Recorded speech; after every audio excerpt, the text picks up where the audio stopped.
CEAPS, Centre ésotérique des avatars philosophiques et spirituels, vous présente. Créer et utiliser ses propres rituels, enregistrement numéro 2.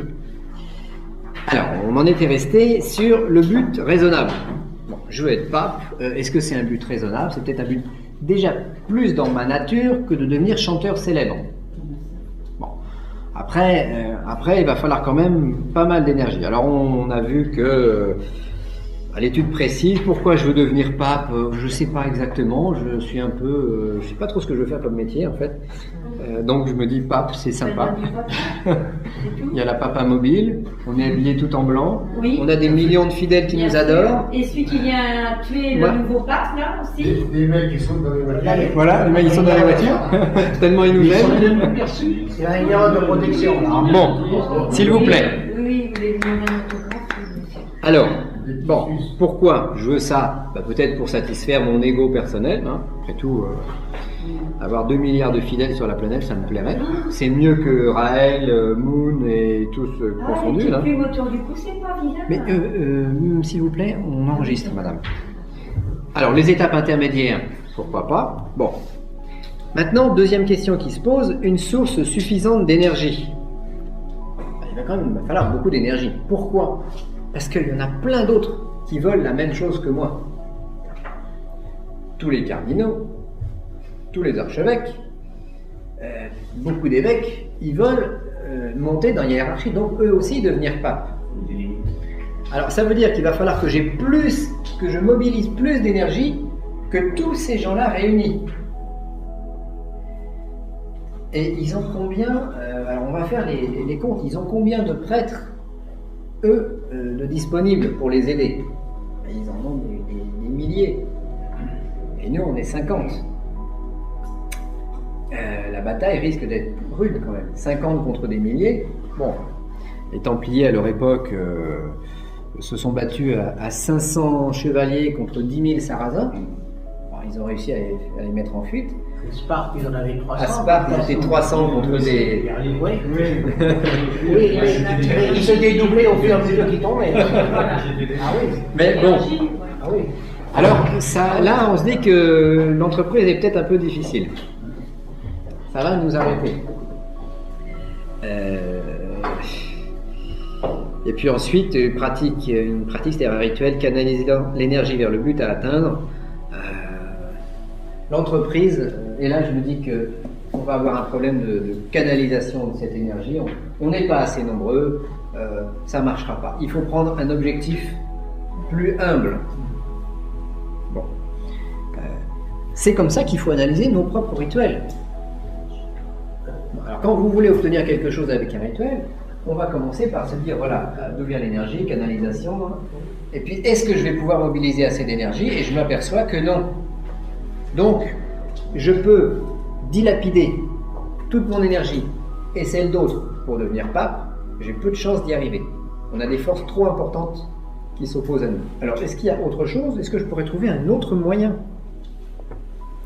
Plutôt que de devenir pape catholique romain, donc pape des papes, chef des chefs, je me dis, à ce moment-là, je vais peut-être pouvoir devenir pape dans le mouvement vieux catholique. C'est déjà plus facile. Et là, je me dis, ah bah oui, là j'ai quelqu'un au-dessus de moi, il y aurait tous les autres vieux catholiques à réunir, à faire une sorte de corporation, de choses. Là, je dirais, politiquement c'est plus correct, au niveau de la quantité énergétique disponible, on peut mobiliser cette quantité énergétique, c'est un but qui devient plus raisonnable. À ce moment-là, en tant que pape vieux catholique, je pourrais peut-être un jour rencontrer le pape catholique, et à ce moment-là lui serrer la main, bon, j'aurais pas la première place, mais j'aurais quand même une certaine place. Ok, donc vaut mieux quelque chose de plus réalisable plutôt que de viser trop haut et de rater son objectif. Nonobstant le fait que, comme disait Paul tout à l'heure, des fois l'énergie, elle rate son but, mais par ricochet, elle provoque quand même des phénomènes positifs qui résolvent la situation d'une autre manière que la résolution prévue au départ. Puisque l'argent est retourné. Oui, par exemple. Alors, je raconterai d'autres histoires d'énergie qui ont été déviées, qui qui sont partis dans un sens, qui ne pouvaient pas aboutir, donc ils sont déviés sur la droite, qui ont abouti à une cible, et du fait que la première cible a été touchée, la deuxième cible a été touchée aussi par la bande. Bon, on y reviendra. Donc, un but raisonnable, une source d'énergie suffisante, et puis, troisièmement, c'est la pratique, c'est-à-dire une pratique rituelle, entre parenthèses, pourquoi pas, mais une pratique canalisant l'énergie vers le but à atteindre. Parce que, bon, on parle de rituel, oui, mais s'il y a d'autres moyens d'obtenir la même chose que par un rituel avec des bougies roses, des grandes invocations, et m'habiller avec une grande robe noire, avec des gros pentacles, etc., peut-être qu'il y a d'autres moyens d'obtenir la même chose. Donc, tout ce qu'il faut, c'est une pratique qui canalise l'énergie vers le but à atteindre, alors en sachant que le danger, c'est la perte d'énergie au passage, comme dans le moteur de la voiture. Parce que si une partie de la force utilisée est perdue et dilapidée à autre chose, et bien à ce moment-là, je suis moins efficace. C'est par exemple le mage qui fait son rituel, etc. Et il commence à visualiser ce qu'il veut obtenir au cœur de son rituel. On y reviendra. Il visualise ce qu'il veut obtenir. Il veut obtenir un meilleur emploi. Alors il se voit dans le bureau du directeur, c'est lui qui commande le directeur, il a ses secrétaires, ses assistants, etc. Et puis il se visualise comme ça. Puis d'un coup, hop, il se rappelle qu'il a oublié de payer sa facture téléphonique. Et du coup, il se dit, ah bah oui, mais tiens, c'est ma femme qui va recevoir le courrier, j'ai oublié d'envoyer des fleurs à ma femme, il faut que je passe voir le fleuriste. Pour aller voir le fleuriste, il faut qu'il prenne sa voiture. Donc, est-ce que j'ai assez d'essence dans la voiture? Ah, j'ai oublié, j'ai l'assurance. Il faut que je paye l'assurance de ma voiture. J'ai complètement oublié. Bon. Et d'un coup, il revient dans son rituel. Il dit, ah, mince. Et il recommence à penser qu'il est le directeur, etc., etc. Bon. Évidemment, il y a une partie de l'énergie qui est partie et qui a été dispersée. Donc, d'où après la nécessité de certains entraînements, de manière à ce que l'énergie soit particulièrement bien canalisée et qu'on ait le minimum de pertes. Parce que c'est pas parce qu'on a un gros potentiel énergétique qu'on va réussir. C'est une condition indispensable, mais non suffisante. Moi, je connais des gens qui respirent depuis 2 ans, 3 ans, donc qui disposent d'une énorme capacité énergétique.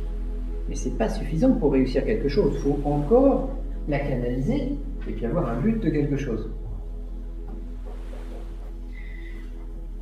On va maintenant boucler là-dessus et on va aller se recharger en énergie. Voilà. Alors passons maintenant qu'on a établi le phénomène, trouver une source d'énergie, la canaliser et en avoir suffisamment pour atteindre son but. On va passer à un autre sujet, un exemple connu, les 72 génies du Seman Forash. Alors ça, c'est 99% des livres traitant des anges viennent de cette technique. Alors le seul à peu près sincère dans la démarche, c'est Robert Amblin, qui a écrit un livre qui s'appelle La Kabbale pratique. Il a été édité dans les années 50 et il a été réédité dans les années 90 ou 92. C'est une référence, Celui-là, c'est quelqu'un, c'est un écrivain sérieux qui est également un opérateur et qui a testé les rituels qu'il donne au public. Et c'est pour ça que dans la réimpression, ce que vous avez eu dans la documentation, en cette réimpression de l'ouvrage publié en 1951, l'auteur tient à attirer l'attention des lecteurs sur les sceaux attribués à tort aux 72 anges. Alors, les sceaux, c'était ces graffitis qu'on trouve, mettons, page 281. C'est le graffiti. Ces sceaux sont en réalité ceux de leurs confrères. Des expériences concluantes qui se sont déroulées de 1955 à 1960 ont permis d'établir leur caractère éminemment maléfique et excessivement dangereux. Car des cas de cancer, obsession suicidaire, incorporation possessive, infestation ont été observés sans discussion possible. Ça veut dire, boum, ça veut dire on écrit un livre sur les anges, comme on disait ce matin, on fait les rituels et on se trouve devant des trucs qui sont pas ce qu'on avait espéré, qui sont pas ce qu'on avait appelé, ou ce qu'on désirait appeler. Ceux de leur contraire, ça veut dire que Ça veut dire que quelque part, il y a des erreurs. apparemment, c'est il y a des erreurs dans, je dirais, la méthode, dans le rite. Il y a des erreurs qui se sont glissées, volontaires ou involontaires. Alors ça aurait été les clipotes. Voilà. Alors, on va y revenir sur ça, parce qu'il y a plein de livres qui circulent sur les 72, avec toujours les mêmes noms, les mêmes choses, pas forcément les sceaux, mais il y en a qui ont mis des prières beaucoup plus gentilles, il y a un écrivain qui s'est spécialisé là-dedans, je sais pas comment il a fait, mais il a écrit, je sais pas, 10 ou 15 gros volumes sur les anges. Je suis étonné, parce que tout ça, ça vient de quoi ? Les vulgarisations d'aujourd'hui sont les interprétations magistrales de l'œuvre de Robert Amblin, qui lui-même a copié sur un livre de Lenain qui est paru en 1823. Donc déjà, on voit la différence d'épaisseur. Plus le temps passe, plus ça grossit, plus ça devient épais. Et Lenain, lui, s'est inspiré de documents qu'il a trouvés à la bibliothèque de l'Arsenal à Paris, dans les années 1800. Parce que si je veux prier les anges avec la technique des 72, je ne vais pas prendre le livre de Monsieur X et puis faire bêtement les rituels, je vais devoir repartir à la source pour comprendre. Parce que sinon, je fais l'interprétation de l'interprétation de l'interprétation. Et là, c'est la soupe de la soupe de la soupe. Chacun rajoute un petit peu de sa sauce personnelle, un petit peu d'eau dans la soupe, et à la fin, ça finit par devenir complètement liquide et dangereux parce que le phénomène a été complètement dévié. Alors Lenain, voilà, il a écrit un livre qui s'appelle La science kabbalistique, 1823, donc il y a presque 2 siècles, et c'est à la limite ça qui est la référence sur les 72. Bon, c'est ce qui serait plus vrai. Et à la limite, on ne trouve plus bien sûr. C'est fini. Et les auteurs anciens sont souvent beaucoup plus sincères dans leur démarche que les auteurs modernes. Parce qu'il y a beaucoup d'auteurs modernes qui veulent vendre du papier, L-E-N-A-I-N. L-E-L-A. On en parlera pas. C'est un des 72, Aziel. Alors, c'est pas de lui dont on parle. C'est pas lui dont on va parler, bien sûr. Manassé aussi. Voilà. Mais après, on retrouve dans de la littérature écrite par des gens qui n'ont jamais pratiqué en oratoire ou qui n'ont jamais déclenché quoi que ce soit et qui font du papier. Bah oui. Parce que c'est facile, à la limite vous faites des synthèses, vous réécrivez les prières, et vous avez beaucoup de livres de magie, beaucoup de livres d'angéologie, beaucoup de livres de toute nature qui sont écrits par des gens qui ne connaissent rien. Ce qui fait que la littérature ésotérique et spirituelle est aujourd'hui en train de baisser, parce que c'est noyé dans un fatras de livres totalement inintéressants. J'ai entendu parler qu'Aziel aurait à Gérone, était à Gérone, la ville de Gérone en Espagne, et qu'ils avaient appelé les anges, enfin bon, ils étaient plusieurs vraiment, c'était dicté par les anges qu'il a écrit. Oui, bien sûr, c'est facile. Mahomet a fait la même chose. Lui, c'est l'ange Gabriel qui lui a dit, voilà, tu as le droit d'avoir plusieurs femmes, tu as le droit de triper tes ennemis, etc., etc. C'est l'ange Gabriel qui lui a soufflé aussi. Oui. Donc c'est pareil. C'est pas mal, il y a une bonne chose, c'est Manoury. C'est facile. Alors Manoury, lui, c'est autre chose. C'est de l'opératif, mais bon... Il y avait de bonnes choses, il faut savoir trier. Mais voilà, rares sont les auteurs vraiment intéressants. Alors, les 72. Alors, moi, si j'ai fait comme vous, j'ai pris les rituels de Aziel, de X ou Y, et puis je les ai faits. Et puis bon, ça ne m'a pas donné grand-chose. C'est bien de le faire, c'est bien de faire ces expériences-là. Mais ce qu'il faut, c'est comprendre pourquoi ça fonctionne rarement.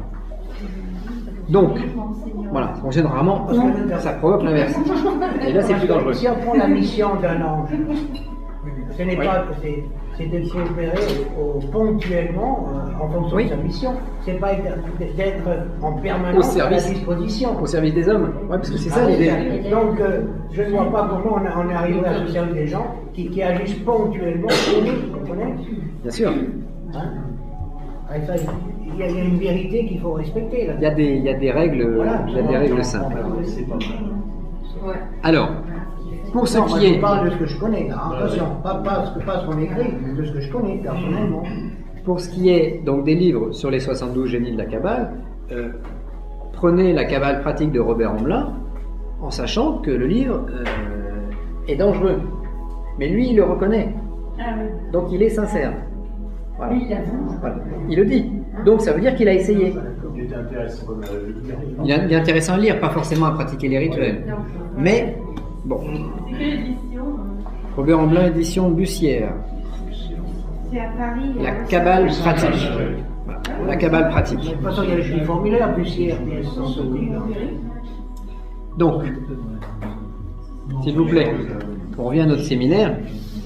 Alors, le lecteur ne trouvera dans les livres que des bribes de connaissances des 72. Heureusement d'ailleurs, mais même ces bribes sont actives, puisque ça peut provoquer ou des choses bénéfiques, parce que vous allez rencontrer des gens qui vous ont dit, qui vont vous dire, moi je fais les 72, moi j'ai prié un tel, et j'ai eu le résultat, j'ai eu la réussite. Oui, et puis d'autres n'ont rien eu. En général, quand on n'a rien, on n'en parle pas. Voilà. Et puis d'autres ont eu des catastrophes. En général, on n'en parle pas non plus. Bon. Donc, ça déclenche parfois de manière épisodique dans le positif, ça déclenche parfois de manière épisodique dans le négatif, et souvent il ne se passe rien parce que, encore une fois, il nous manque l'énergie. Je fais un rituel à un ange que je crois appeler. Bon. Mais qu'est-ce qui va se passer dans mon rituel? D'où vient l'énergie? C'est l'ange qui fournit l'énergie. Oui. Ouais. Qu'est-ce que je fournis en échange, moi? Rien. Il n'y a pas de... Hein? Alors, ça c'est un exemple pour tous les vieux rituels. Tous les vieux rituels que vous allez trouver, que ce soit des rituels, mettons, de la Golden Dawn, que ce soit les tables énochéennes, pour certains qui ont été là-dedans, que ce soit, etc., on aura... Comment? Variation, etc. On aura toujours le même problème. Il faut retourner aux sources. Donc l'auteur n'est qu'un intermédiaire entre vous et autre chose. Donc retourner aux sources, faire une étude historique, et puis après faire une étude technique pour voir ce qui ne va pas. On étudiera les 72 dans ce sens. Et on verra qu'il y a plein d'erreurs, que ces erreurs n'ont jamais été vues par ceux qui ont écrit sur le sujet, ou si ces erreurs ont été vues, elles n'ont pas été corrigées exprès. Et puis on se retrouve aujourd'hui avec un système qui est bancal, qui ne marche pas. Donc, dans les 72, le système de calcul des jours et des heures d'invocation a été faussé dès l'origine. C'est-à-dire dès le manuscrit de la bibliothèque de l'Arsenal à Paris, le gars l'adepte qui a écrit ce rituel, il a oublié des choses, volontairement sans doute, et il a inversé d'autres choses, comme s'il mettait une clé de manière à ce qu'on ne puisse pas s'en servir. C'est exactement la même chose qu'on trouve dans la littérature alchimique, où, si certains d'entre vous ont ouvert des livres d'alchimie, le début ça paraît à peu près clair, et après on ne comprend plus rien. Au bout de dans la page numéro 5, on ne comprend plus rien. Pourquoi? Parce que l'auteur a mis la page 25 à la place de la page numéro 5, la page 37 à la place de la 42. Bon, déjà, tout est un petit peu mélangé. Il ne parle pas de la matière de départ, par exemple, sauf sous des allégories, ce qui fait que vous ne savez pas ce qu'il faut prendre pour mettre dans la cornue. Et puis ensuite, quant aux chauffes ultérieures, aux manipulations alchimiques, c'est pareil, ça a été codifié de manière à ce que seul un chercheur intelligent avec un grand savoir culturel de ces domaines peut décortiquer et peut remonter le moteur. Donc dans les vieux rituels, comme dans l'alchimie, on vous donne les pièces détachées du moteur et on a oublié le mode d'emploi. Ce qui fait qu'après, on peut chercher. On sait déjà que ça ne fonctionne pas par jour, parce que dans certains calendriers des anges, on voit que c'est le 4-5 jours par ange, c'est par degré. Voilà, alors il y a tout un tas de choses à rétablir, hein, on le fera ensemble, en sachant que c'est un exemple. Et si vous voulez travailler sur un autre rituel ancien, c'est pareil, il faut tout réaligner, et là, on peut avoir quelque chose qui déclenche. Donc voilà, le calcul des heures et des jours a été faussé dès l'origine, de manière à retirer les clés, de manière à ce que ça puisse, à ce qu'on n'ait pas d'effet. Parce que si on pouvait vraiment appeler les anges, là on aurait un grand pouvoir entre les mains. Et appeler les anges est beaucoup plus difficile et beaucoup plus dangereux que d'appeler les démons. Parce que les démons, c'est inférieur. Les daimons, c'est des êtres inférieurs. Mon chien, j'arrive à le maîtriser à peu près. Par contre, quelqu'un qui m'est supérieur, je vais avoir beaucoup plus de mal à le maîtriser. Je ne vais rien maîtriser du tout. C'est lui qui veut ou qui ne veut pas. Donc, c'est pour ça que dans certains courants ésotériques, on dit qu'un maître de la lumière est également un maître des ténèbres. Parce que avant de maîtriser la lumière, il faut maîtriser les ténèbres. Alors c'est quoi les ténèbres? Les ténèbres, c'est le pouvoir, mettons, de la sexualité, c'est le pouvoir de l'argent, c'est le pouvoir émotionnel, c'est le pouvoir de tout ça. Ça, c'est les ténèbres. Et une fois qu'on a maîtrisé ça, on peut essayer de s'élever plus haut. Mais d'abord, on essaye de maîtriser son petit monde. Et c'est pareil, il y a un sage chinois qui dit une chose très intéressante. Tu veux devenir pape, me dit-il. Donc tu veux gouverner le monde. Mais avant de gouverner le monde, il faut que tu sois capable de gouverner un continent. Avant de gouverner un continent, il faut que tu sois capable de gouverner un pays. Avant de gouverner un pays, il faut que tu sois capable de gouverner une province. Avant de gouverner une province, il faut être capable de gouverner un village. Avant de gouverner un village, il faut être capable de gouverner ta propre famille. Et avant de gouverner ta propre famille, il faut être capable de te gouverner toi-même. Donc, la maîtrise commence par soi, et après, on peut l'étendre. Mais tant qu'on ne se maîtrise pas soi-même, on ne peut rien maîtriser de l'extérieur. Là, c'est pareil, je veux maîtriser des anges, je veux maîtriser des élémentaux, je veux maîtriser des génies, je commence par me maîtriser moi-même, et à partir de là, ce sera mon levier, comme disait l'abbé Constant, un point d'appui pour soulever le monde. Et le point d'appui pour soulever le monde, pour faire un bras de levier, c'est d'abord moi, et la façon dont je vais gouverner ma vie. Alors on en revient par exemple tout à l'heure sur le coup de la cigarette. Eh ben oui, je veux appeler les anges, d'accord, mais il faut déjà que je sois capable de ne pas fumer, par exemple, si c'est nécessaire, hein, mais de ne pas fumer, de ne pas boire, de ne pas manger ci, de ne pas manger ça, d'être gentil avec les autres, etc., etc. Si je me gouverne, je peux arriver à gouverner l'extérieur. On reviendra tout à l'heure sur les 72 génies. Parce que les 72 génies, voilà, on fait un appel. Mais une question se pose. D'où vient véritablement la force d'une cérémonie? Comme je disais tout à l'heure, on a dit qu'il fallait de l'énergie, mais d'où vient l'énergie? On a vu qu'il existait beaucoup de rites purement symboliques. Par exemple, les rites maçonniques sont, la plupart du temps, symboliques. Mort symbolique, renaissance symbolique, des sortes d'ordinations symboliques de différentes choses. Bon, la maçonnerie était à son origine opérative et efficace, et puis petit à petit elle est devenue symbolique. Il peut quand même y avoir des résultats au rituel symbolique, c'est-à-dire par exemple des résultats intellectuels, des prises de conscience, une belle émotion.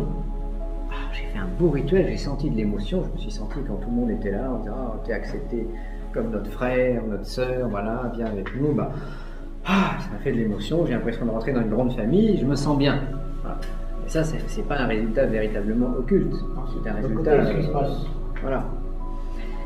On a la même chose dans les commémorations, par exemple le 14 juillet, ou quand le président de la République donne la Légion d'honneur à Monsieur X ou Madame Y. Je donne la Légion d'honneur. C'est une belle cérémonie, c'est un beau rituel. Maintenant, peu efficace. Donc il y aura très peu de rituels véritablement opératifs. Il y a 90% des rituels qui sont symboliques et 10% des choses qui sont opératives. Et on va s'apercevoir que pour entrer dans l'opératif, eh bien, il faut travailler. On va prendre un exemple de rituel d'exorcisme, puisque c'est un de nos sujets de prédilection. Voilà. Un rituel d'exorcisme. J'avais un appareil, voilà, il est là. Voilà. Le principe, c'est que j'ai un possédé devant moi. Allez, joue au possédé. Casse tout. Voilà. On bondit sur lui, on le maintient. Voilà. Et on finit tous avec les gendarmes à la fin. Bon, alors on prend par exemple l'exorcisme de Léon XIII. Alors, dans un livre que j'ai écrit, que certains d'entre vous ont, Rituel, alors, exorcisme, conjuration, rituel de défense, celui qui est avec la bande rouge, on a le rituel de Léon XIII, qui a été un peu réajusté, parce que je ne peux pas m'empêcher, quand je prends un livre d'exorcisme, d'essayer de corriger les fautes ou les aberrations qui sont dedans. Donc il a été un peu réajusté. C'est-à-dire... Non. C'est la traduction plutôt qui a été loupée, je crois. Voilà. La traduction. Hein. Donc j'ai un peu resserré les boulons à certains endroits. Alors, l'exorcisme de Léon XIII. C'est simple. On prend notre possédé, le prêtre s'habille avec son étole violette, sa croix, hein, pour se protéger quand même un minimum du possédé. Et puis on va commencer par une entrée en matière. Hein, notre aide est dans le nom du Père qui a créé le ciel et la terre. Dieu exauce ma prière et que mon cri vienne à vous. C'est un bout de rituel qu'on trouve dans toutes les messes. Après, on a une invocation. Prière à Saint Michel Archange. Alors, glorieux prince de la milice céleste de notre monde, Saint Michel Archange, défendez-nous dans ce combat et dans cette lutte ardente que nous avons à soutenir contre les puissances du néant, contre les maîtres de ce monde de ténèbres, contre les cohortes de larves malicieuses répandues dans les airs. Venez au secours des hommes que Dieu a créés pour devenir immortels et qu'il a fait à l'image de sa ressemblance, et que son Fils humain a racheté à si grand prix de la tyrannie, etc. etc. Bon, c'est une belle tirade poétique dans laquelle on appelle Saint Michel. Donc on a une invocation. Je vous passe les paragraphes parce que ça... Mais on disait que c'est le défenseur de l'Église romaine, là, non? Ça, c'est le rituel romain. Ouais. Un peu, on a resserré un peu les boulons pour l'avoir un peu plus efficace. Alors, ça finit comme ça. C'est pourquoi nous appuyons sur votre secours et votre protection, fort de l'autorité de notre mission, plein de confiance et de sûreté dans la puissance du nom de Jésus-Christ, notre Maître et notre Dieu fait homme. Nous nous avançons hardiment pour repousser les attaques et les ruses du démon. Ensuite, voici la croix du Seigneur, prenez la fuite, ennemis pervers. Il est vainqueur, le lion de la tribu de Juda, de la race de David, etc., etc., etc. Ensuite, on prie Dieu. Et après, on passe à l'exorcisme proprement dit. Alors, que toute ombre morte, larve immonde, toute puissance satanique, tout infernal envahissement de l'ennemi, toute légion, toute association et secte diabolique soit exorcisée par nous, au nom et par la puissance de notre Seigneur Jésus-Christ. Nous conjurons toute nuisance de sortir et de fuir loin de l'Église de Dieu, loin des âmes faites à l'image divine et rachetées par le précieux sang du divin agneau. Que désormais tu n'aies plus l'audace, serpent plein de fourberie, de tromper le genre humain, de poursuivre l'Église de Dieu, ni secouer ou cribler comme le blé les élus, etc., etc. Donc en fait, qu'est-ce qu'on fait? On est en face de notre possédé, et puis on fait des menaces aux démons. C'est bien. On continue. Donc, dragon maudit et toute espèce de légion diabolique, nous t'adjurons par le Dieu vivant, par le Dieu vrai, par le Dieu saint, par le Dieu qui a tellement aimé le monde qu'il lui a donné un Fils unique.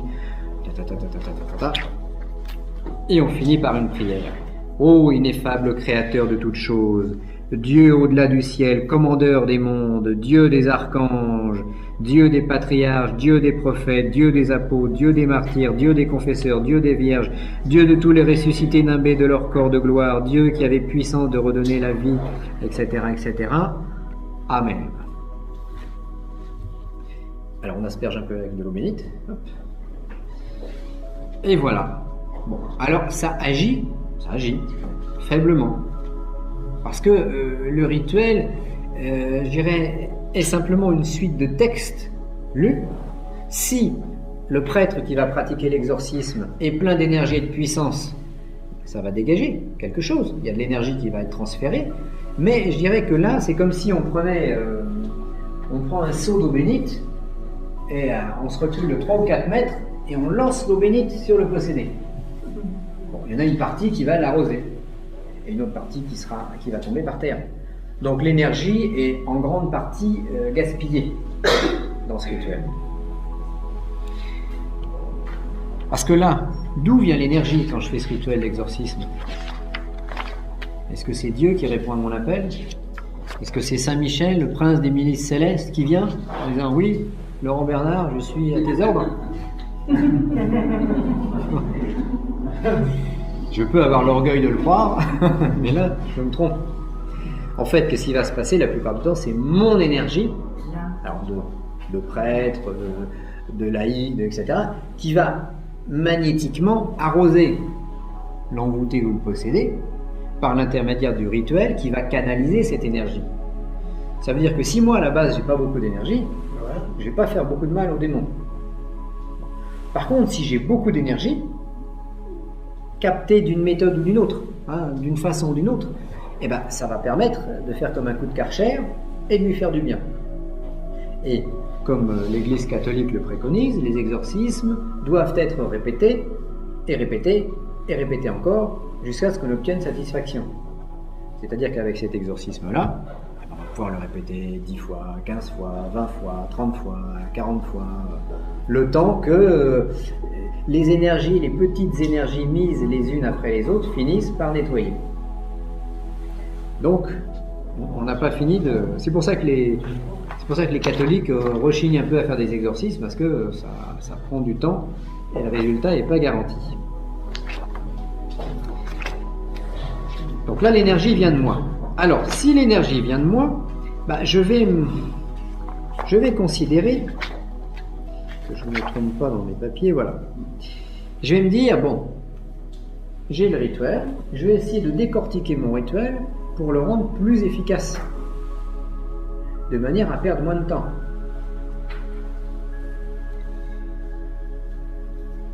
Alors, le plan de l'exorcisme, qu'est-ce que ça va être ?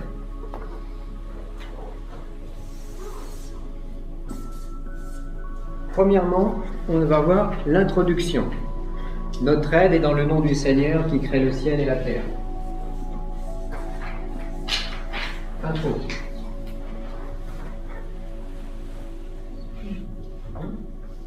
Moi, personnellement, j'utiliserais une messe, hein, comme ça. Oui, après, voilà.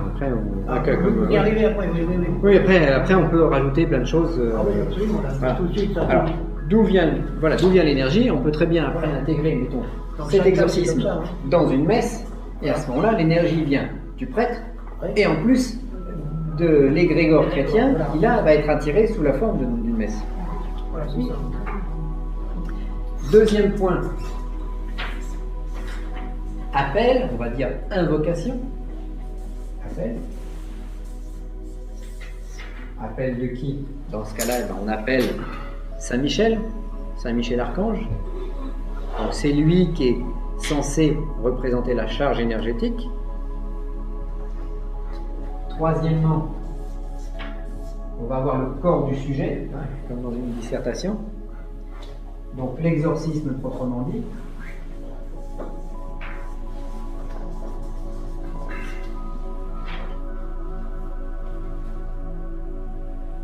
Et quatrièmement, bénédiction.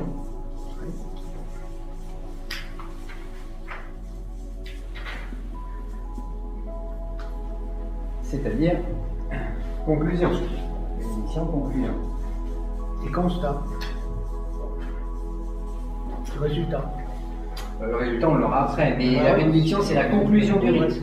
C'est-à-dire, je commence le rituel en disant notre aide est dans le nom du Seigneur qui a créé le ciel et la terre, etc. Ça, c'est en quelque sorte l'ouverture. Après, on a une invocation à de l'énergie. On utilise l'énergie dans le cadre de l'exorcisme. Et ensuite, une conclusion, c'est la bénédiction, c'est la fermeture du rituel. Et là, c'est un rituel qui est simple, qui est construit selon les 4 principes de base. Mais il est vrai que si je suis prêtre, je vais avoir un appel plus puissant que si je suis simple laïc. Donc il y a plus d'énergie qui vient sur un prêtre qui va officier que sur un simple laïc. Le laïc, qu'est-ce qu'il a comme énergie à sa disposition? Il a lui-même. Donc il a ses propres réserves. Le prêtre ou le diacre va avoir en plus les réserves de l'égrégore, mais qui ne vont en fait s'additionner à ses propres forces que par équivalence. C'est-à-dire que si notre prêtre il a déjà 12 unités d'énergie, il va être capable par exemple d'appeler 12 unités d'énergie, pas plus. C'est toujours en fait en équilibre. Un prêtre qui serait, mettons le Padre Pio, qui lui va avoir une quantité d'énergie personnelle très forte, va pouvoir appeler une énergie spirituelle beaucoup plus forte. Donc ça repose toujours sur moi, parce que moi, dans cette histoire, je vais être une sorte de canal, je vais être le tuyau entre le haut et le bas. Et si mon tuyau il a 5 cm de diamètre, eh ben, ça veut dire qu'il y a une quantité X qui peut passer dans ce tuyau. Et si mon tuyau il a 10 cm de diamètre, je vais pouvoir passer plus d'énergie dans le tuyau. Donc de toute façon, même dans les systèmes égrégoriques ou qui appellent des phénomènes dits d'entité ou d'énergie extérieure, ça passe par le tuyau humain. Donc plus le tuyau humain est petit, moins il y a d'énergie qui passe, plus il est grand, plus il y a d'énergie qui passe. Ça signifie que de toute façon à la base, quel que soit le rituel, c'est mon entraînement, ma capacité énergétique qui va en quelque sorte être qui va doser la quantité d'énergie qu'on va pouvoir utiliser. D'où, on dit toujours dans un exorcisme, il faut être en pleine forme, il ne faut pas être malade, etc. etc. Parce que l'exorcisme, c'est presque un sport. Donc il faut être en quelque sorte un sportif psychique pour bien le réussir. Et si on n'est pas un sportif psychique, eh ben, on aura plus de mal. Donc, en résumé, on a une ouverture, l'introduction, un rituel, le corps du rituel, l'appel et l'exorcisme, et une fermeture, c'est la bénédiction. Donc tout rituel sera basé sur ce tabouret à 3 pieds, sur ce triptyque, ouverture, corps du sujet, fermeture. Donc à chaque fois que vous allez construire vous-même un rituel, il faut qu'il y ait une ouverture qui sera toujours la même, de manière à ce que vous preniez l'habitude que ça, c'est l'ouverture pour vous. Que ça, c'est la fermeture pour vous. Peu importe après. Après, c'est notre énergie, notre inconscient qui va je dirais, s'habituer. Hein, c'est pareil quand vous conduisez votre voiture. Si vous avez une boîte automatique, vous ne savez plus changer les vitesses. Là, c'est exactement pareil. Notre inconscient, il va s'habituer à un type de rituel. C'est pour ça qu'il ne faut pas mélanger les genres, il ne faut pas faire des rituels de Kabbale, des rituels vaudous, des rituels chrétiens, des rituels égyptiens, des rituels taoïstes, parce qu'on va finir par faire des courts-circuits avec différentes structures, différents égrégores, et après, on tombe malade. On ne voit pas l'équilibration du lieu. Là, on voit un rituel simpliste. Non, tout ça, c'est prévu dans le programme. Voilà. Le cycle. On augmente petit à petit la complexité. Je vais faire avoir les informations de Bernard. Comment ? Alors, d'où vient la force ? On l'a vu, de Saint-Michel, bon, ce qui vient quand on l'appelle, etc. Et qu'est-ce qui fait fuir l'envoûtement ? Mettons, on a dit que les cas de possession démoniaque étaient excessivement rares, étaient plutôt des cas d'hystérie, des cas qui relèvent plus de la psychiatrie. Par contre, ce qu'on a en face de nous, c'est des cas d'envoûtement, des cas de sorcellerie, des cas de magie noire. Ça, oui. Donc, je dois faire fuir l'envoûtement de mon possédé, qui je me rends compte c'est plus un possédé, c'est simplement quelqu'un qui a subi un envoûtement. Qu'est-ce qui fait fuir l'envoûtement ? C'est moi ou c'est Saint-Michel ? Je fais fuir les choses au nom de Saint-Michel, au nom de Jésus-Christ, au nom de Dieu, mais j'en suis tellement convaincu et j'ai tellement d'énergie en moi que c'est moi qui fais fuir la chose en question, mais pas forcément Saint-Michel. Sauf si je fais partie d'un clergé, et auquel cas il y a d'autres énergies. Alors c'est pas Saint-Michel ni Dieu qui vient quand un prêtre pratique un exorcisme, mais il y a une forme d'énergie qui vient en plus se rajouter à l'énergie du prêtre pour amplifier le phénomène, comme une espèce de vortex. C'est pour cette raison que vous pouvez avoir des prêtres exorcistes, donc qui ont les connexions avec l'égrégore, mais s'ils n'ont pas d'entraînement, s'ils n'ont pas de puissance personnelle, leur exorcisme sera inefficace, bien qu'ils soient prêtres. Donc pour que ce soit efficace, il faut vraiment les deux. Un homme ou une femme puissant, plus, mettons, l'ordination sacerdotale, diaconale ou autre. C'est les deux ensemble qui vont jouer dans un exorcisme. Il vaut mieux être un bon magnétiseur avec une bonne charge tellurique sans avoir de prêtrise qu'un prêtre sans entraînement ou sans énergie. Parce que le magnétiseur, il arrivera toujours à faire quand même quelque chose.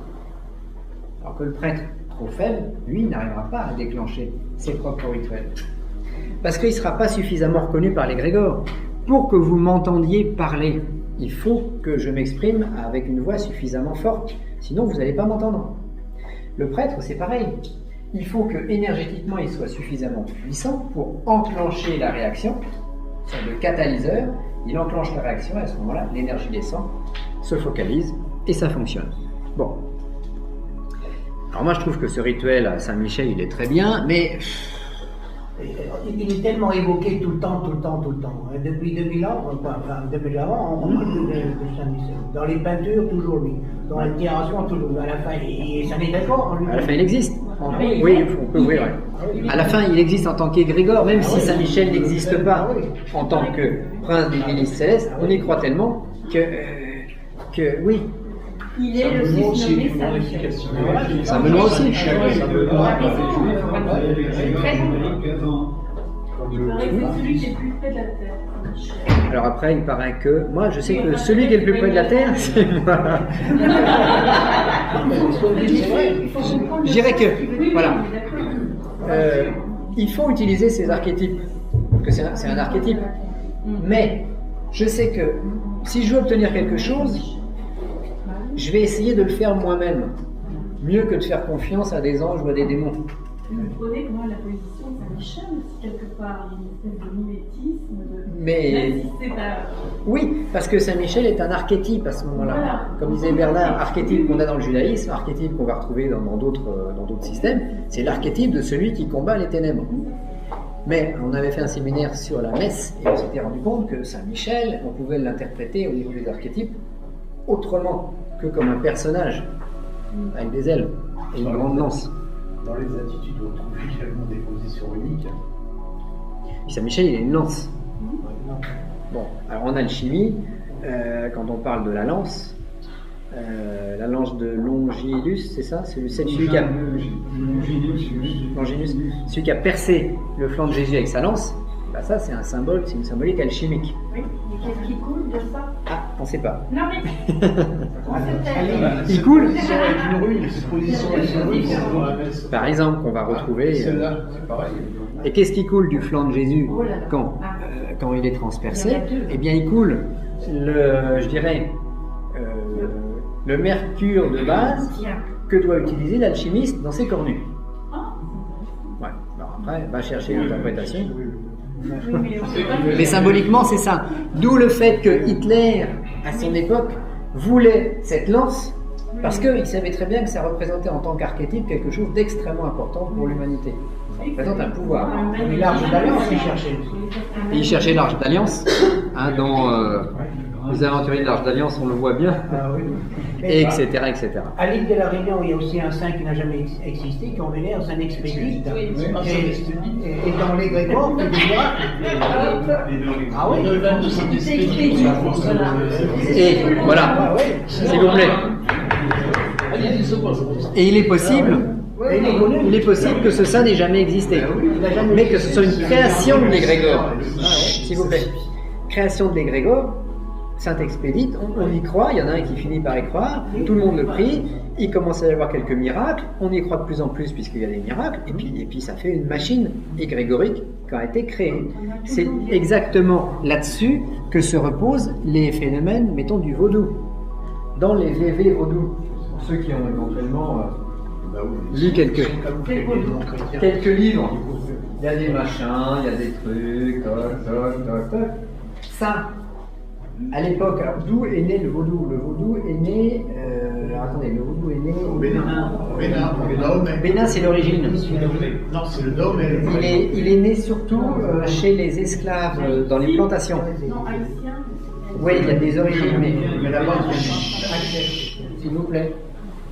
Il est né dans les plantations des maîtres blancs qui torturaient ceux qu'ils avaient achetés, leurs esclaves, pour leur faire les travaux et pour gagner de l'argent sur leur dos. Et une partie des VV, donc des signatures occultes des dieux vaudous, ce sont les grilles, historiquement, des maîtres planteurs, c'est-à-dire les grilles, les portails, qu'ils ont repris comme symbole magique, qu'ils ont nourri avec du rhum, des poulets décapités, du sang, de la croyance, de la foi, etc. Et c'est devenu une sorte de syncrétisme occulte qui fonctionne, qui est particulièrement dangereux, parce que ça fait 200 ans que ça existe, qui est d'origine du Bénin, de Haïti, etc. Mais ça a été vraiment un grand mélange, parce que dans les temples vaudous, vous retrouvez la Sainte Vierge, Victor Hugo, le Baron Samedi, tout un espèce de mélange, mais ça fonctionne, parce qu'ils y croient, et parce qu'ils ont créé leur égrégore autour. Sauf que c'est un égrégore qui est relativement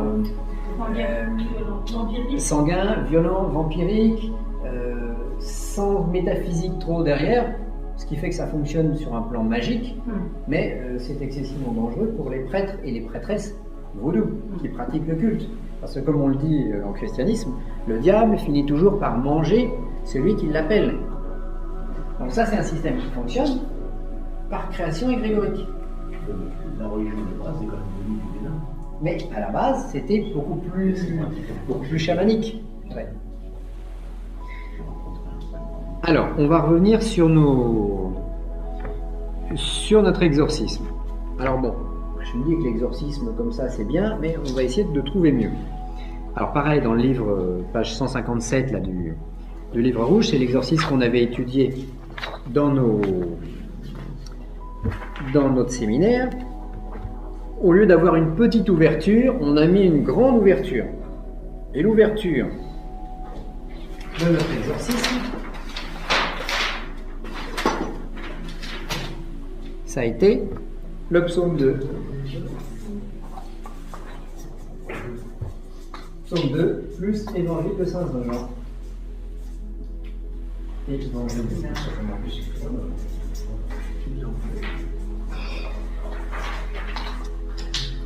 Ça, c'est l'ouverture. Pourquoi ça, c'est l'ouverture? Parce que on a dit que ce serait l'ouverture, et parce que c'est des textes qui ont été utilisés en tant qu'ouverture. Et plus je vais utiliser ce texte en tant qu'ouverture, et plus ça va marcher. Parce que mon inconscient finit par intégrer que quand je commence à lire le psaume 2, Quare fremuerunt gentes et populi meditatis sunt in alia. Eh ben, je vais me mettre dans un état particulier. Et comme le psaume 2, il dure 5 minutes, et que l'évangile de Saint Jean, il dure 5 minutes, eh ben, je vais me mettre dans un état vibratoire différent. Donc je me décale, je n'ai plus ma nature profane, je prends la personnalité de l'exorciste. Alors vous aurez le texte en latin dans le fascicule, pour que vous puissiez avoir une référence. Ensuite, on va considérer, parce qu'on appelle quoi? On appelle l'égrégore chrétien. On va utiliser le psaume 72 comme appel de l'égrégore. Appel. Alors pareil en latin.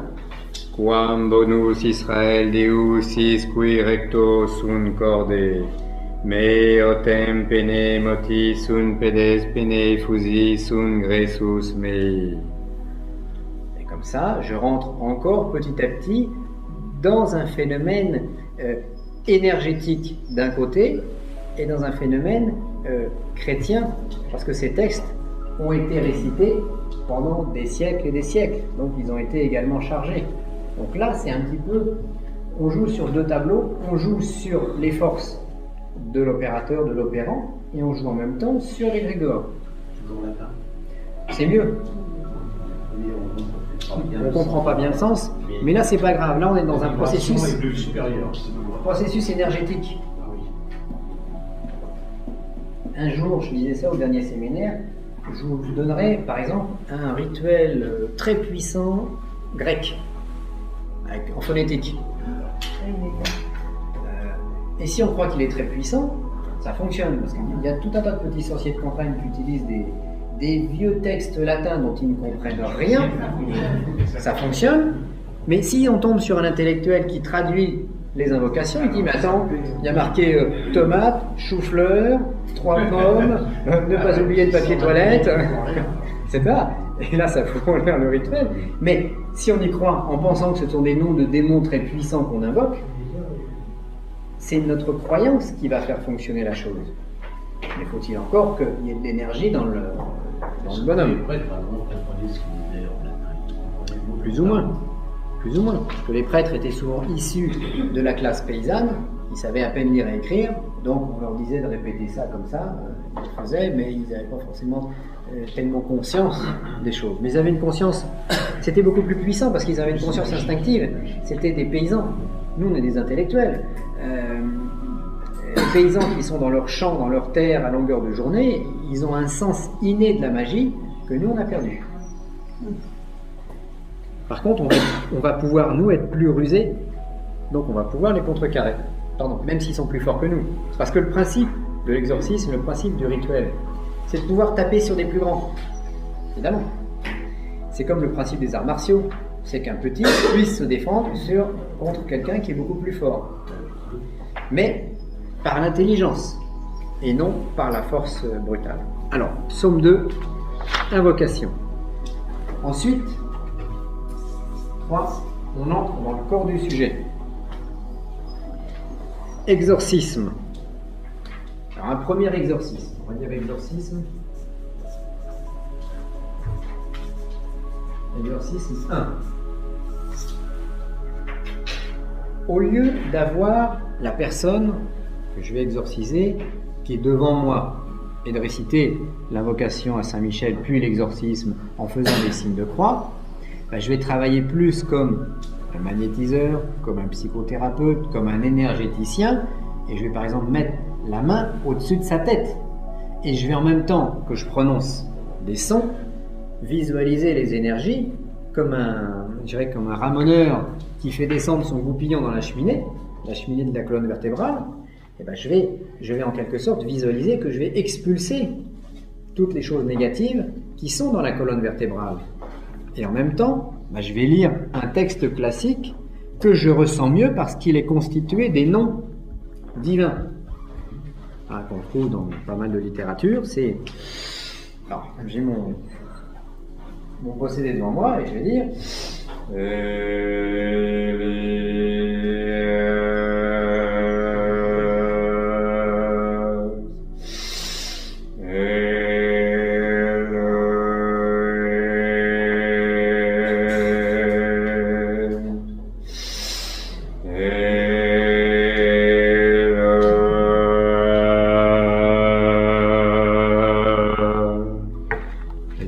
etc.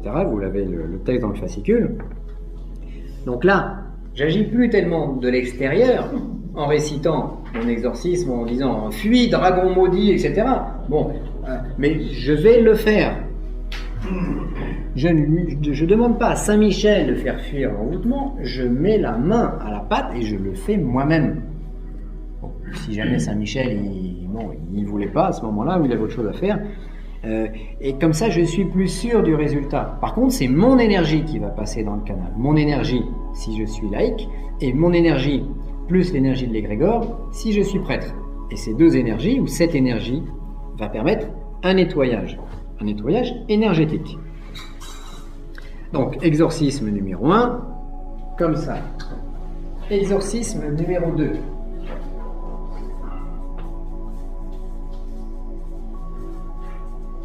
Exorcisme 2. Alors déjà, j'ai nettement amélioré le rituel de Léon XIII. Mais c'était quand même un grand pas. L'exorcisme numéro 2, dans le cas où ça suffit pas, je vais aller chercher moi-même les énergies négatives. Et à ce moment-là, je prends mon mouvement possédé, et puis je vais accompagner mon action d'un vocable. Oui.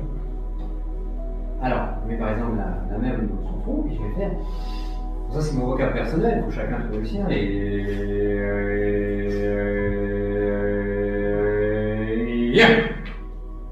Je vais visualiser que mes doigts rentrent dans le crâne, vont attraper le cerveau. Ils vont sortir le négatif et arracher le négatif. Voilà, et après, pareil au niveau de la gorge. Ah là, ça doit être sérieux.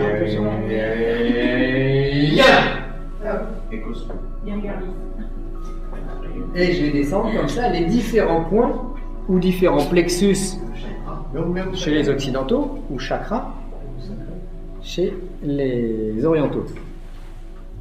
Ah, nous sommes des chrétiens, Paul. Nous pratiquons sur les 6 premiers plexus. Mais le dernier, non.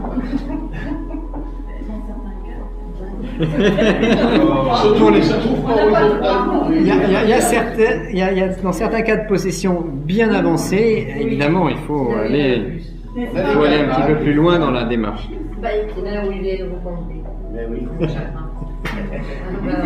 Après, voilà. Bon. Alors, donc, on arrache. Voilà. Point après point. Des fois que l'exorcisme numéro 1 n'est pas fonctionné, je le double par un deuxième. Mais purement énergétique.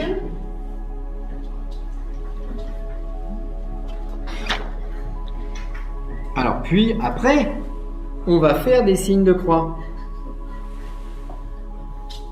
Alors après, je vais prendre la dague cruciforme. Bon, cruciforme parce que ça vient de Christ, bien sûr.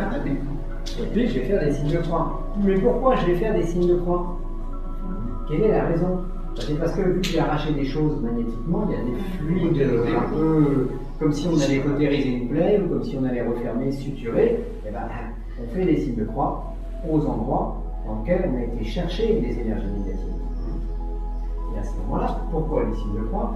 Parce que c'est plus facile, parce qu'on fait nord-sud et est-ouest, etc. Mais là, je vais utiliser les signes de croix de manière, disons, il y a une raison pour laquelle je vais utiliser ce signe, mais ça peut être aussi une croix de Saint-André, un X. En fait, je ferme. Les prêtres qui sont parmi nous, quand vous faites le signe de croix, je fuis démons, etc. Vous faites le signe de croix. Qu'est-ce que vous pensez en même temps que vous faites le signe de croix? Parce que c'est ça, la pensée doit appuyer le geste. Je chasse le démon. En fait, ce qu'il faudrait, c'est symboliquement, enfin c'est opérativement, savoir ce que représente réellement pour vous le signe de croix. Faire le signe de croix au nom du Père, du Fils et du Saint-Esprit, Amen. Bon, ouais. C'est pas ça qu'il faut faire, c'est au nom du Père, en imaginant ce qu'est le Père, au nom du Fils, et je réfléchis à ce que peut être le Fils pour moi. Au nom du Saint-Esprit, et je le dis suffisamment lentement pour essayer de me représenter les 3 personnes de la Trinité, parce que j'ai étudié théologiquement, philosophiquement ou métaphysiquement ce à quoi ça correspond. Sinon, j'emploie des mots qui sont vides de sens. Et là, pardonnez-moi l'expression, mais les démons sont pliés de rire. Parce qu'ils se disent, mais il utilise des signes qu'il ne comprend pas. Quand un mage utilise le signe du pentagramme, qui va tracer avec son épée ou sa baguette. Mais s'il ne sait pas ce qu'il fait, s'il ne sait pas à quoi ça correspond, les démons vont rire, ou les anges vont bien rire. S'il comprend un peu à quoi ça correspond, parce qu'il a lu dans le livre que l'homme est constitué d'une tête, de 2 mains, de 2 pieds, donc ça fait 5 extrémités, et que ça veut dire, entre autres, la domination de la tête sur les 4 éléments, donc de l'intelligence sur le feu, l'air, l'eau et la terre, il a déjà, quand il trace son signe, une notion de ce qu'il fait. Si en plus il a regardé que dans les 36 rituels de l'Arche d'Alliance, le 5 correspond à l'éther, et donc le 5 est puissant, son pentagramme devient de plus en plus actif, parce qu'il sait que le 5 représente quelque chose de plus. Donc plus on étudie, plus la pensée qui va accompagner le geste est puissante. Donc le rituel, la puissance n'est pas dans le rituel, n'est pas dans les mots, n'est pas dans les gestes, mais elle est dans la pensée. Comme disait Paul tout à l'heure, dans la pensée, vous prenez aussi, dans la pensée ou dans la volonté qui accompagne, et l'énergie qui accompagne cette volonté. C'est pour ça que, pardonnez à la postérité qui écouteront ces enregistrements, mais si au lieu de dire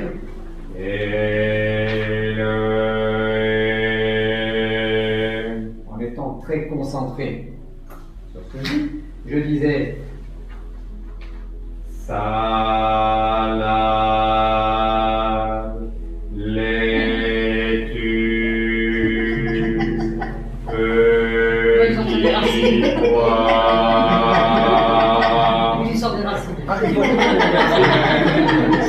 Pas en français.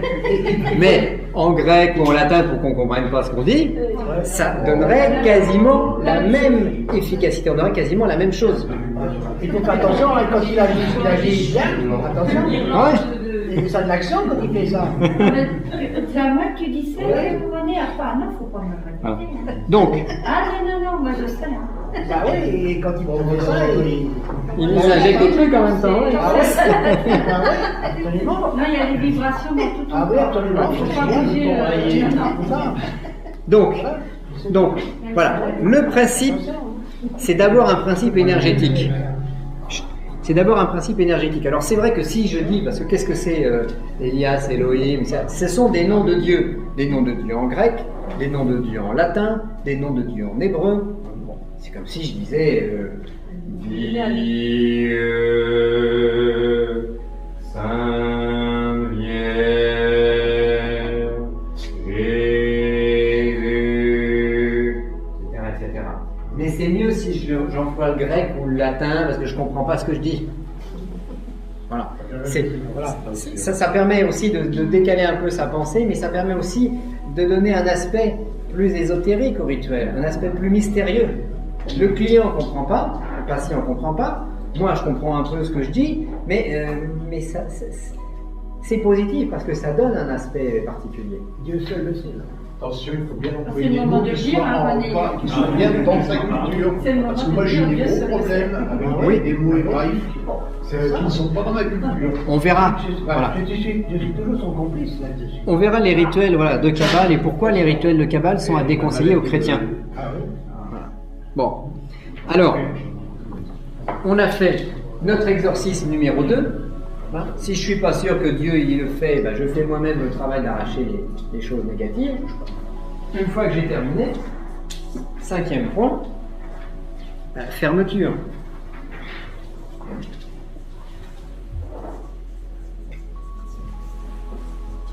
Je vais en quelque sorte couper les liens qui me relient à la personne sur laquelle je viens d'intervenir. Alors je prends ma dague cruciforme, et puis là je vais faire des grandes croix. En disant, bien sûr, in nomine Patris et Filii et Spiritus Sancti. Amen. Et quand je vais dire Patris, je vais penser au Père, qu'est-ce que ça représente pour moi. Quand je vais dire Filii, je vais penser à ce que le Fils représente pour moi, et Spiritus Sancti, je vais penser à ce que le Saint-Esprit représente pour moi. C'est pour ça que je vais prononcer mon rituel lentement, de manière à ce que ma bouche laisse du temps à mon mental, à ma volonté, pour penser en même temps. Et c'est c'est la clé. Et quand on prend l'avion, la dague, on ne peut pas la prendre avec. Hein. Voilà. Bah oui. En soupe. Je n'ai pas pris, moi. Je tiens si. À la souche, on va gâcher. 6e point, on va remercier.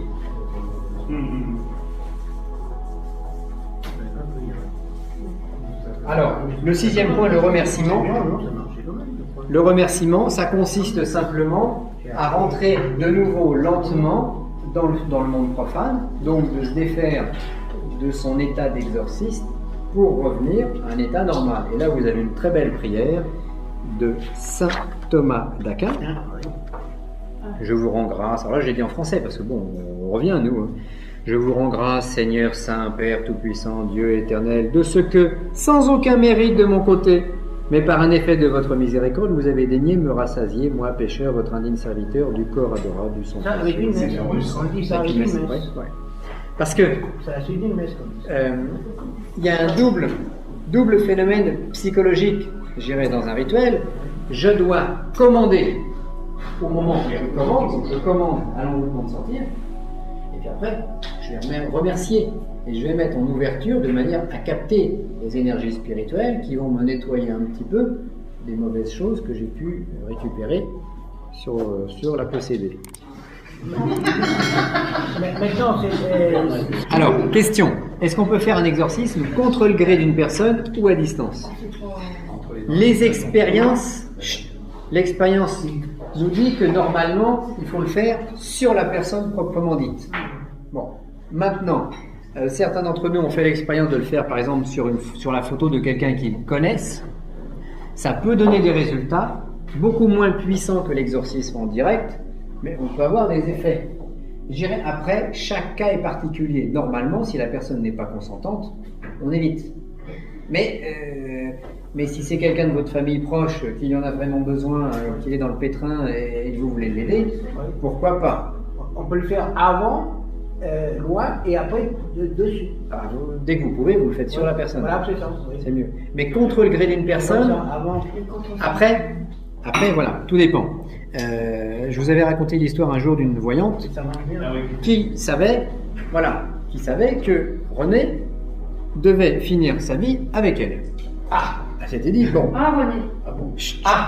C'est dit, bon, René, voilà, c'est l'homme de ma vie. Mais René, il n'en voulait pas. Parce que cette dame-là, elle faisait pas partie de sa vie, il ne voulait pas. Mais cette dame a regardé dans ses cartes, donc elle a fait les cartes, et elle a vu que René était l'homme de sa vie. Donc, elle s'est dit, bon, on va faire des rituels pour l'aider. Contre son gré, bien sûr. Pour l'aider à faire le bon choix. Bon, le seul problème, c'est que ça n'a jamais marché, puisque elle avait vu dans ses cartes ce qu'elle avait envie de voir. Ses rituels n'étaient pas très puissants, heureusement, et ça n'a jamais fonctionné. Donc, aider quelqu'un contre son gré, c'est toujours un petit peu ambigu. Oui, mais elle a oublié que j'avais une protection aussi. Bien sûr. C'est pas de l'aide, c'est pas de l'aide. Bien sûr, c'est pas de l'aide. C'est de la manipulation. C'est un envoûtement. On veut envoûter une personne sous prétexte qu'on croit que de cette manière-là, on va l'aider. Alors, un exorcisme, je sais pas, un monsieur vient me voir et me dit « ma femme est envoûtée ». Ah bon, elle veut surtout pas être exorcisée, il faut lui faire à distance. Ah oui. Alors pourquoi est-elle envoûtée? Parce qu'elle a été envoûtée par son amant. Elle a rencontré un monsieur, il l'a envoûtée, donc maintenant elle me trompe avec lui. Ça dépend ce qu'il y a fait. Est-ce que c'est... C'est là la question. Là est la question. Il y a les très naturels. On est chez Non. Non, on est dans un domaine. On est dans un domaine ambigu. On est dans un domaine ambigu où la brave dame, elle a tête marre de son mari, et puis elle voulait changer un petit peu. Et puis lui, il a oublié qu'il buvait et qu'il jouait tout l'argent du ménage aux courses, au loto, au tiercé, et qu'elle en avait soupé, et donc elle voulait quelqu'un d'autre. Donc elle n'était pas envoûtée. Elle n'était pas envoûtée. Donc là, on va l'exorciser à distance contre son gré. Le résultat, c'est qu'il ne se passera rien. Zéro. Il y a aussi l'effet inverse, où c'est une dame qui met le crapin sur un couple. Un bon monsieur, voilà. Oui. Non, l'inverse, c'est une dame qui n'est pas avec lui dans ses bagages. J'ai eu une fois, j'étais assez, ça m'a fait rire, mais j'ai gardé mon sérieux. J'étais allé voir une famille, ils avaient des problèmes, donc on avait exorcisé, en tout cas, on avait nettoyé un petit peu tout ça. Et puis un jour, la dame m'explique, c'est une dame assez vraiment imposante, et puis un monsieur tout petit, c'était assez Laurel et Hardy. Et à un moment, il commence, il y avait des amis, c'était une tour de table, on était une dizaine, et puis la dame a commencé à expliquer que son mari avait été envoûté par une femme, bien sûr. Mince. Mais c'était fini. Voilà. Par la voisine. Et lui, et alors là c'est là vraiment ça m'a fait. Et lui qui disait, qui disait, ah oui, il disait à sa femme, ah oui, j'ai été envoûté par la voisine. C'est plus que je faisais. Il a été voir la voisine. Et en fait, voilà, je sais pas ce que je fais. Les hommes sont faciles à envoûter, ont beaucoup de trous de mémoire dans certaines situations, et les femmes pareil. Bon, mais là, on n'est pas dans un phénomène d'envoûtement, on est dans un phénomène naturel. Voilà. Par contre, on peut toujours justifier quand on est dans l'ésotérisme, c'est ça qui est bien, messieurs et mesdames, on peut toujours dire à son mari ou sa femme, attends, j'étais envoûté. Tiens, t'as qu'à lire le livre de Laurent Bernard, c'est bien expliqué. C'est pas de ma faute. C'est pas de ma faute, faut que tu me pardonnes. Je veux pas les contredire, ils sont pas envoûtés quand même. Bon, donc, voilà. Alors, pour résumer, ça c'est l'idée, exorciser quelqu'un contre son gré à distance. On veut quoi exactement? On lui enlève le libre arbitre. On lui enlève des choses, mais... Mais si ça lui convient qu'elle me garde. Mais voilà, après... Pourquoi lui enlever? Il y en a qui se complaisent dans ce genre de choses. Il y en a qui aiment bien être envoûtés, ouais. Il y en a qui sont perpétuellement envoûtés et ils veulent pas être désenvoûtés. Alors maintenant, on a vu l'exemple d'un exorcisme, on va voir l'exemple d'une neuvaine. Alors neuvaine, on a 3 degrés de neuvaine. Neuvaine de premier degré, neuvaine de deuxième degré et neuvaine de troisième degré. Donc revue et corrigée par Laurent Bernard.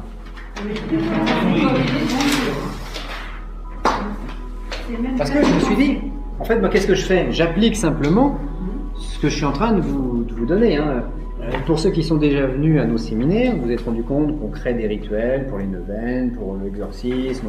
Bon, qu'est-ce que j'ai fait? J'ai fait que simplement appliquer la méthode que je vous explique aujourd'hui. En me disant, voilà, je prends un cas typique de quelque chose qui existe, les neuvaines. Bon, et comment j'améliore la chose de manière à la rendre beaucoup plus efficace. Donc, je démonte le moteur, j'essaye de comprendre comment ça fonctionne, d'où vient l'énergie, etc., etc. Et on remonte le moteur d'une manière différente pour le rendre plus puissant. En fait, on met des turbos sur les systèmes, et en mettant des turbos sur les systèmes, évidemment, on recycle une partie de l'énergie, donc on perd moins d'énergie au passage, on canalise, et ça fonctionne mieux. On modifie le carburateur. On modifie le moteur, on l'améliore, c'est comme quand vous étiez jeune, vous aviez une mobilette, vous aviez certains d'entre vous ont trafiqué les mobilettes pour les rendre plus efficaces. Vous mettiez un peu de truc d'éther dans le réservoir.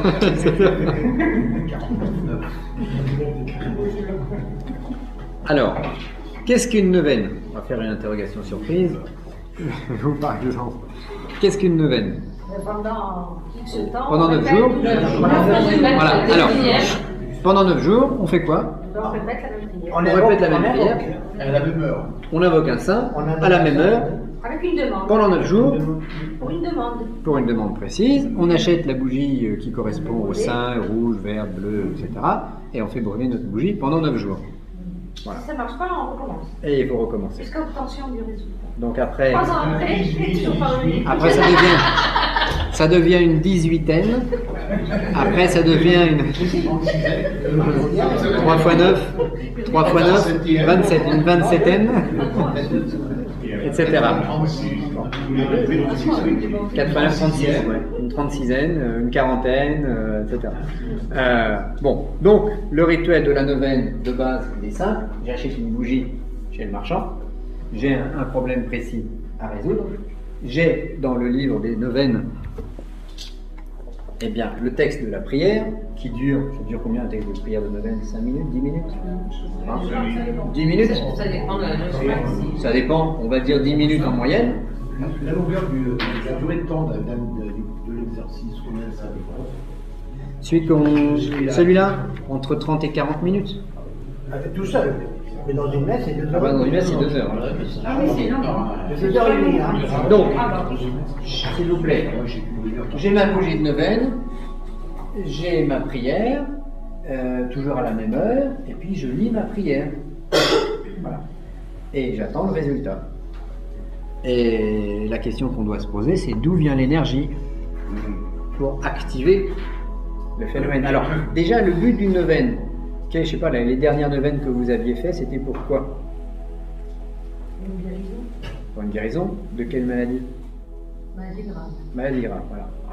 Alors, guérison d'une maladie grave. Donc c'est intéressant, parce que ça demande une énergie importante, puisque la maladie est grave.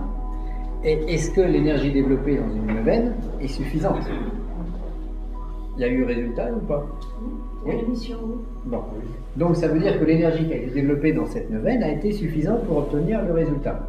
Donc c'est bien. Maintenant, d'où venait l'énergie?